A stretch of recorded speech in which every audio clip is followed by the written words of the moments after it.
Now let us discuss the practice exercise of this chapter. Reading is fun. You have to tick the correct answer. Some questions have been given and you have to tick the correct answer. So first question is, what time did Neha's clock ring every morning? आपको बताना है कि नेहा की घड़ी सुबह रोज कितने बजे बजती थी. So what's the correct answer? 4 o'clock, 9 o'clock or 6 o'clock? Yes, the correct answer is 6 o'clock. सुबह 6 बजे. Second question is, what did the birds say? पक्षी क्या कहते थे? Sleep on, wake up, go and play. So the correct answer is yes, wake up. The correct answer is wake up. पक्षी सुबह उठने को कहते थे. What is inside you that makes you get up at the same time every day? आपके अंदर ऐसा क्या है जो आपको रोज सुबह एक ही समय पर उठा देते हैं? ऐसी क्या चीज़ है आपके अंदर? Our body clock, our eyes, our feet. क्या उठाता है हमें? Our body clock. Yes, हमारी बॉडी के अंदर एक घड़ी है जो हमें समय समय पर बताती है. जैसे आपको पता चल जाता है ना, आपको खाना खाना है, भूख लगी है ना, खाने का टाइम होने वाला होता है तो हमें भूख लगने लग जाती है. सोने का टाइम होता है तो हमें नींद आने लग जाती है. तो हमारी body clock, it tells us that it is time to wake up. Okay. Now the fourth question is, put the letters in the right order. One has been done for you. Now some letters have been given to you, but the letters have been jumbled. You have to put them in correct order to make the correct word. Okay. Like first ILESM. The correct word will be smile. Yes. Next, MRALA. The correct word will be alarm. Yes. OCKLC. The correct word will be clock. NORMING. The correct word will be morning. EDORNS. The correct word will be snowed. WODWIN. Yes, the correct word will be window.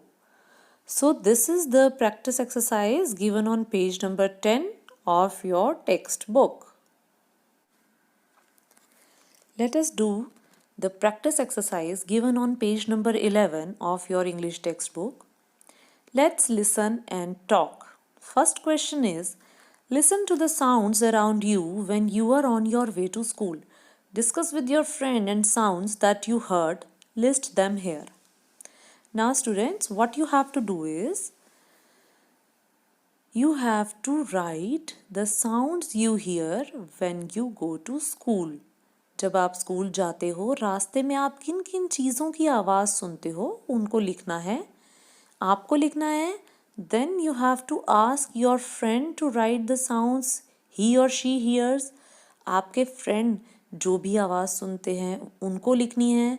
तो 5 sounds आपको लिखनी है. किस किस की है? 5 sounds आपके friend की से पूछकर आपको वो यहाँ लिखनी है. तो जब आप स्कूल जाते हैं, रास्ते में आप किन किन चीज़ों की आवाज़ सुनते हैं? वो व्हीकल्स की आवाज़ हो सकती है, वो बर्ड्स की हो सकती है, वो किसी गाने वाले की हो सकती है, वो कुछ भी साउंड्स हो सकती हैं. You have to write them here and you have to ask your friend also कि जब वो अपने घर से स्कूल आता है या आती है तो रास्ते में वो कौन कौन सी साउंड्स सुनती है, वो साउंड्स भी आपको यहाँ पर लिखनी है. So you have to complete it. Next question is, if there is no clock in the house to wake you in the morning, how will you wake up? Will you continue to sleep or? अब आपको इस पर अपने friend से, आप अपने घर में अपनी सिस्टर से, अपने ब्रदर से, अपने मम्मी पापा से, किसी से भी डिस्कस कर सकते हैं. Just discuss this. अगर आपके घर में घड़ी ना हो तो क्या आप सोते रहेंगे? कभी उठेंगे नहीं? या ऐसा क्या है जो आपको उठा सकता है? आप कैसे उठ सकते हैं? ठीक है. तो you just discuss this thing with your parents और योर फ्रेंड और योर सिबलिंग्स. कि अगर हमारे घर में घड़ी ना हो तो हम क्या करेंगे। आपको याद रखना है कि आपके अगर घर में घड़ी ना हो तो वो कौन सी चीज़ें हैं जो आपको उठा सकती हैं। नेहा को कौन कौन उठाता था, ठीक है। So you can just discuss this. Next, third question is, what are the different ways of knowing the time during the day. दिन के टाइम समय पता लगाने का, टाइम पता लगाने का क्या क्या तरीका हो सकता है। मान लो आप कहीं बाहर हो और आपके पास घड़ी नहीं है। आपने देखा होगा, फिर भी आप अगर देखो बड़े लोगों को, वो अंदाज़ा लगा लेते हैं 2 बज रहे होंगे, लगता है 5 बज रहे होंगे, है ना। ऐसे अंदाज़ा लगा लेते हैं। तो वो कैसे लगा लेते हैं, यही आपको पता लगाना है। So this also you discuss with your parents और योर एल्डर्स कि कैसे पता लग जाता है। आपको मैं एक हिंट दे सकती हूँ कि जब हम सुबह उठकर सन को देखते हैं तो सन कहाँ होता है, और जब पूरा दिन बीत जाता है तो सन कहाँ होता है। सन अपनी डायरेक्शन चेंज करता रहता है।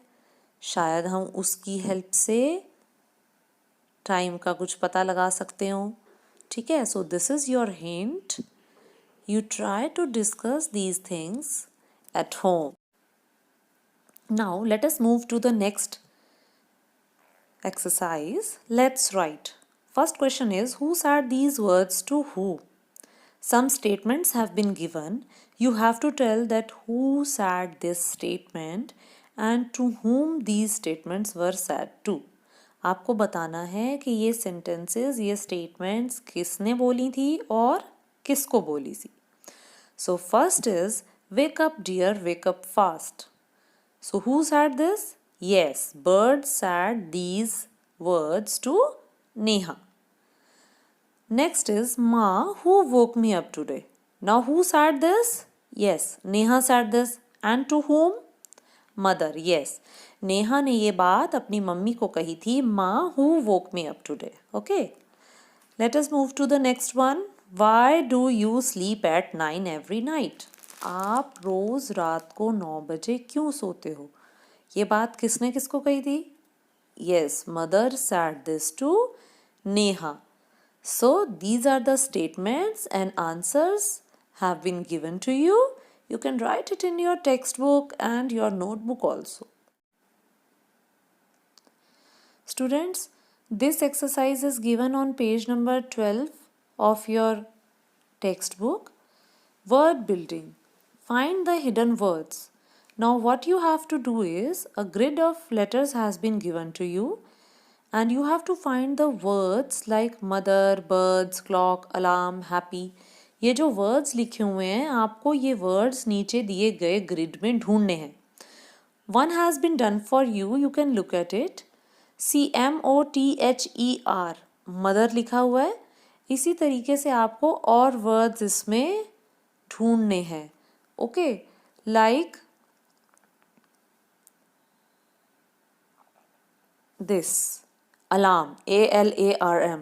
ओके, सो इसी तरीके से आपको और भी वर्ड्स इसमें ढूंढने हैं और उनको मार्क करना है। And next, say aloud these words given to you in the next question. You have to do the oral recitation of these words like ought, bought, caught. These are the rhyming words. Okay, you have to just recite them 5 times so that you can correctly pronounce these words. आपको इन words को बोलकर उनकी practice करनी है ताकि आप इनको उच्चारण शुद्ध तरीके से कर सकें, आप इन्हें सही तरीके से बोल सकें। So it is ought, bought, caught, matter, chatter, shatter, tick tock, tell told, train time, tick tack, tip tin, take tall. Okay, just recite these words 5 times and practice it.